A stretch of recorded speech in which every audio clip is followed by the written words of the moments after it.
We did not shoot the final scene of the series on the final day because that would have been a very nice idea to do it that way, but for reasons of sort of maintaining the secrecy of the show and sort of burying it in the middle of the production schedule was part of it, and also just, you know, we had to build some sets for the finale, so you know, sets we've never seen before. It took them a long. Well, if we're building new sets, chances are you've probably never seen them before. But the construction of the sets took a while, so that's the work that we did last. You were joking about being online and happening upon a blog post that said "Why Lost Sucks." I mean, what do you do when you read those things? Do you respond? Do you pay attention? You know, I think that every writer is got a little bit of a masochistic streak, and one of the things that drives us is criticism. And as much as we say that we hate it and we're really sensitive about it, you know, there is that. It's as close as we come to two opposing football teams that are about to play each other in the playoffs. You know, the opposing team for us is the audience. And if they are, you know, if they're making comments to the press about how they're going to beat us, you know, sometimes that works as a motivator. You know, criticism can be positive if they're saying, here's something that I liked, or here's something that I didn't like, and here's why I didn't like it. Or it can just be trash talk.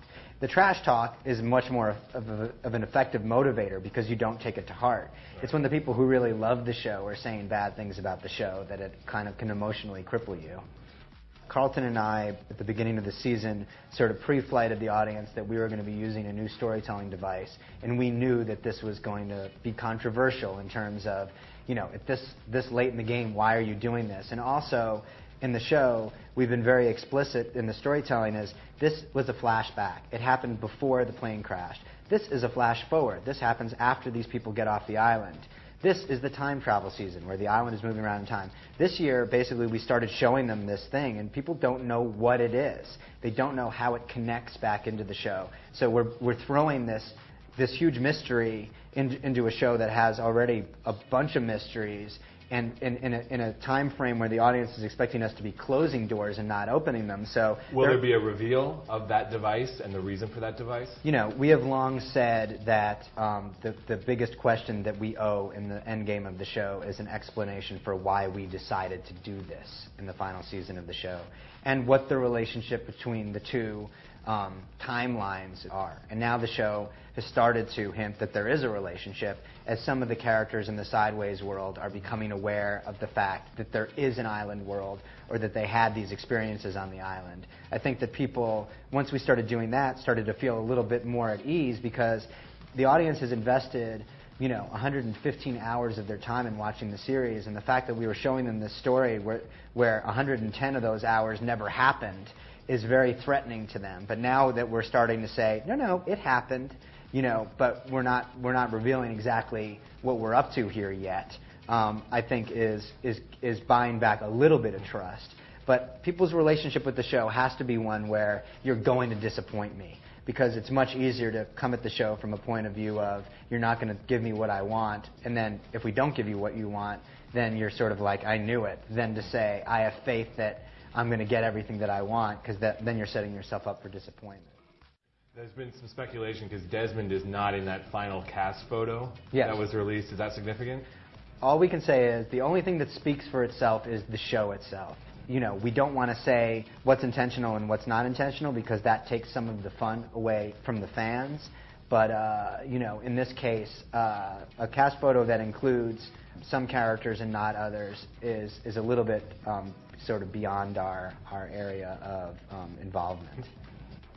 There is an organic process to writing the show, and that's what's fun about it. And it's one thing to know, here's what the story of the finale is. Here are the events that happen, but the way that you tell that story, in what order you tell that story, and then what the characters are actually saying to each other in scenes, that all comes in the writing process itself. So a lot of the stuff that we wanted to do in the finale basically came down to a question of, have we earned this? You know, have we gotten to the scene? Does it feel forced?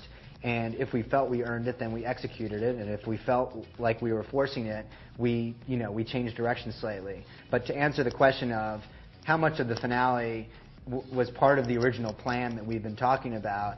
A very, very large part of it. If something ends in exactly the way that you planned 4 or 5 years ago, it's pretty hard to get to that same endpoint via an entirely different set of steps. I think the last finale that people had this much interest in is probably Sopranos, and what David Chase did. What did you think of how he did that? The idea that still, several years later, that scene sits with me, and I thought about it for weeks after it aired, and got into these impassioned conversations with people about it. That's what makes me love that finale. But is that what you're aiming for with Lost? No. Well, what we're aiming for is to tell our story, and I think that that the Sopranos ending only would have worked for the Sopranos. If we tried a stunt like cutting to black on our show, which is an entirely different animal and has a mystery engine to it, people would literally tar and feather us, and deservedly so. No journey. There will not be. They'll go on a journey, but there will be no journey music. And the great thing about series finales is they have to fit the show. So the MASH series finale is so specific to MASH, and the Newhart finale is so specific to Newhart. But other shows could not get away with. Matthew Fox can't wake up at the end of Lost and basically be in his party of 5 Charlie Salinger self and say, I just had this dream about an island, because we're not Newhart. So what we're trying to do is to end Lost in a way that feels Lostian and fair, and will generate a tremendous amount of theorizing, which the show in and of itself has always done. We're going to be as definitive as we can be and say this is our ending, but there's no way to end the show where the fans aren't going to say, what do they mean by this? Which is why we're not going to explain it.